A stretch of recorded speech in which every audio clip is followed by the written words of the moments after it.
नमस्ते आप सभी को। सपनों और सच्चाई की बातें, जागृति की बातें, आप सबका बहुत बहुत स्वागत है।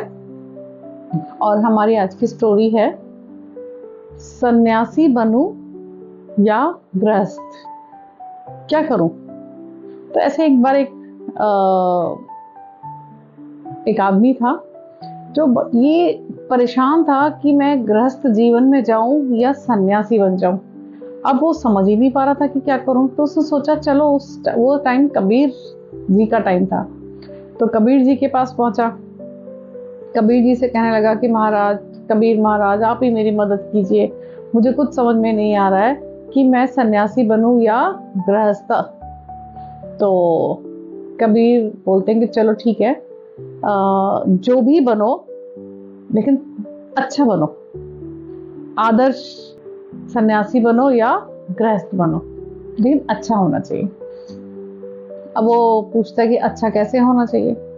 तो इस चीज को समझाने के लिए कबीर जी तो उसको एग्जाम्पल देते हैं। तो पहला एग्जाम्पल क्या होता है, वो अपनी पत्नी को आवाज लगाते हैं और कहते हैं कि भरी दोपहर में, पूरा ब्रॉड डे लाइट में, वो अपनी वाइफ को आवाज लगा के कहते हैं कि सुनो, एक दीपक जला के लाओ, क्योंकि मुझे अभी कपड़ा सिलना है और मुझे अच्छी रोशनी चाहिए, इसलिए एक दीपक जला के लाओ। अब वो आदमी ऐसे हैरान परेशान कि इतनी तो लाइट है, और वो उसकी जो कबीर की जो वाइफ है वो एक दीपक जला के लाती हैं, बिना कुछ कहे दीपक कबीर जी के पास रखती हैं और चली जाती हैं।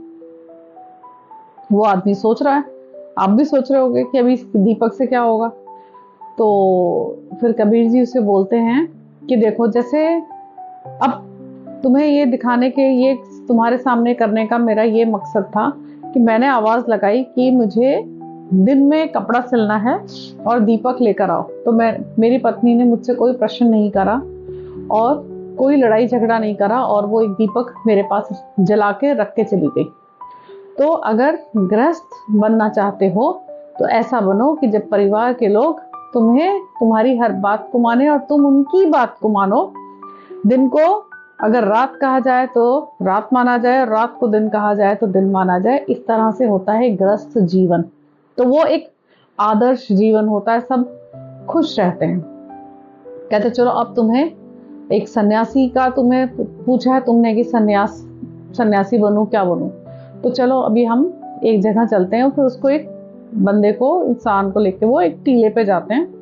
तो टीले पे जाते हैं, वहां पर देखते हैं कि एक साधु महात्मा बैठ के वहां पर अपना तपस्या कर रहा है। तो कबीर जी उन्हें, साधु महात्मा को नहीं जानते थे, फिर भी कबीर जी ने उनको नमन किया, हाथ जोड़े और नमन किया, और उनसे पूछा कि साधु महाराज से कि महाराज आपकी उम्र क्या है। तो उन्होंने बोला 80 बरस।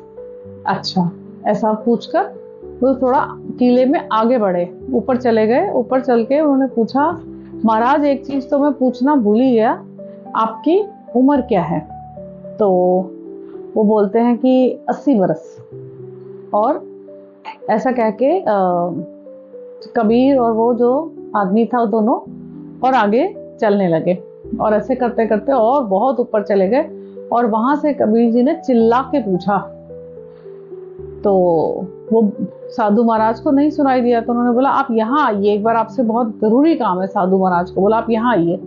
अब वो साधु महाराज 80 बरस के हाँफते दौड़ते भागते उनके पास पहुंचे, और जब वो पहुंचे तो कबीर जी ने पूछा, महाराज आपकी उम्र क्या है।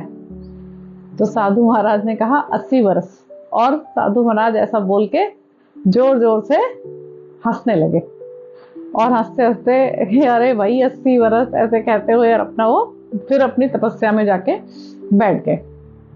तो इन दोनों एपिसोड से, दोनों स्टोरी से उस आदमी को कबीर जी ये बताना चाह रहे थे कि अगर गृहस्थ में रहो तो तुम्हें एडजस्ट करना है, और अगर सन्यासी बनते हो तो तुम्हें किसी भी बात पे क्रोधित नहीं होना है, चिल्लाना चीखना नहीं है, गुस्सा नहीं आना चाहिए। तो अब तुम डिसाइड करो तुम्हें क्या बनना है। तो मैंने दोनों चीजें तुम्हें समझा दी हैं।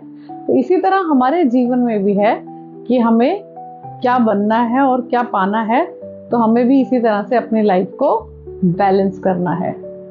ठीक है, आपको मेरी स्टोरी अच्छी लगी तो आपने क्या करना है, आपको भी एक काम करना है, सबको स्टोरी को शेयर करना है, लाइक करना है, सब्सक्राइब करना और कमेंट बॉक्स में भी लिखना है। ठीक है, चलो आप सबका दिन शुभ रहे।